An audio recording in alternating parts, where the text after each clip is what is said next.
Assalamualaikum warahmatullahi wabarakatuh. Perkenalkan, saya Revida Murni dengan NIM 2302010113, mahasiswa semester 1 di Universitas Muhammadiyah Riau, Fakultas FMIPA dan Kesehatan, Prodi Keperawatan. Di sini saya akan menyampaikan materi yang berjudul Sistem Kardiovaskular. Pengertian kardiovaskular. Kardiovaskular terdiri dari dua suku kata yaitu kardiak dan vaskular. Kardiak yang berarti jantung dan vaskular yang berarti pembuluh darah. Jantung. Lapisan dinding jantung terdiri dari endokardium, miokardium, epikardium, dan perikardium. Lokasi dan struktur jantung. Lokasi jantung berada pada rongga mediastinum di tengah rongga torak, di antara kedua paru-paru. Batas bawah diafragma tepatnya di interkosta 5 dan 6 condong ke kiri.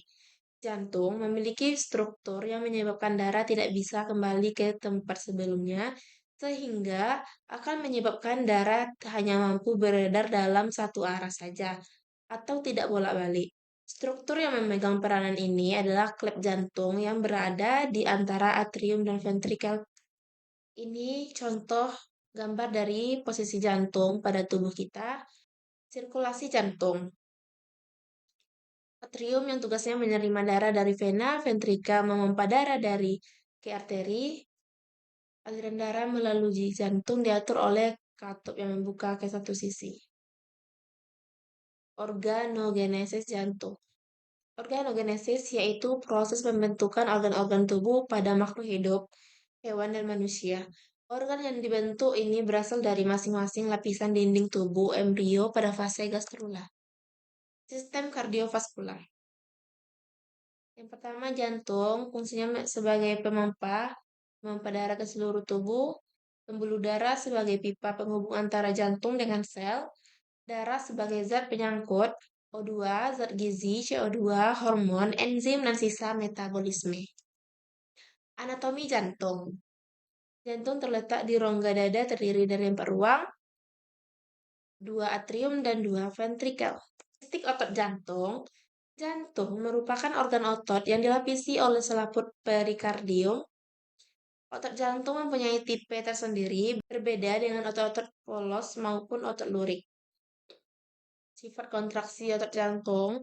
Kontraksi jantung manusia merupakan kontraksi miogenik, yaitu kontraksi yang diawali kekuatan rangsang dari otot jantung itu sendiri dan bukan dari syaraf. Mekanisme kontraksi jantung.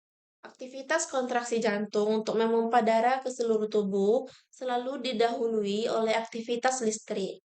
Nodus sinoatrial atau nodus SA yang terletak pada celah antara vena cava superior dan atrium kanan mengawali gelombang depolarisasi secara spontan sehingga menyebabkan timbulnya potensial aksi yang disebarkan melalui sel-sel otot atrium.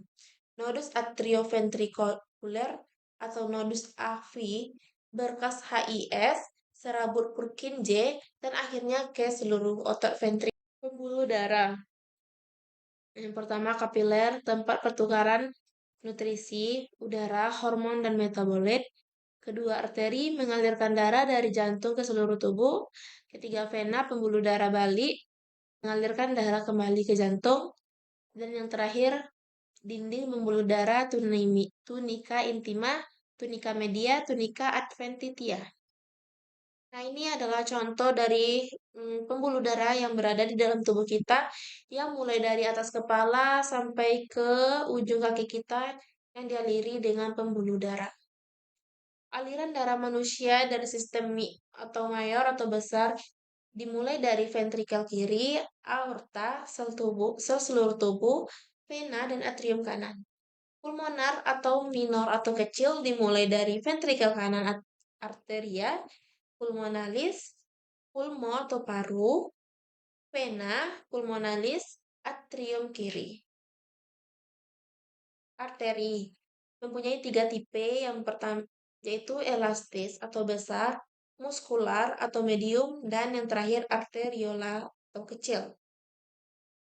Mempunyai 3 lapis. Yang pertama tunika intima, media, dan adventitia. Vena, tunika media lebih tipis daripada arteri, dinding vena lebih tipis daripada arteri, beberapa vena mempunyai katup untuk mencegah aliran balik. Arteri dan vena. Di sini kita bisa melihat perbedaan arteri dan vena. Arteri yang berwarna merah dan vena yang berwarna biru. Jadi terdiri dari endotelium, otot polos, jaringan ikat, dan arteriole. Vena mempunyai katup, endotelium, otot polos, jaringan ikat, eh, vanule, dan endotelium. Ini membran trasel. Arteriola, kapiler, dan venula. Arteriola mengatur volume aliran darah, kapiler diameter kecil, dinding tipis, dan tempat pertukaran udara atau nutrisi. Ada 2 tipe, itu continuous, contohnya CNS, PNS, dan otot. Dan discontinuous, contohnya glomerulus, ginjal, sebab besar jari.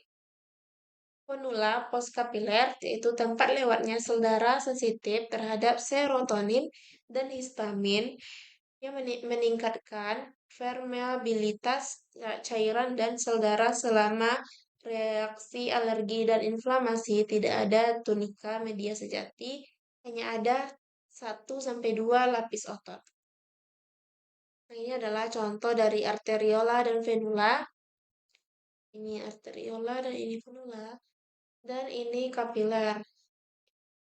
Pertama kapiler continuous capillary dan ini kapiler fenestrated capillary.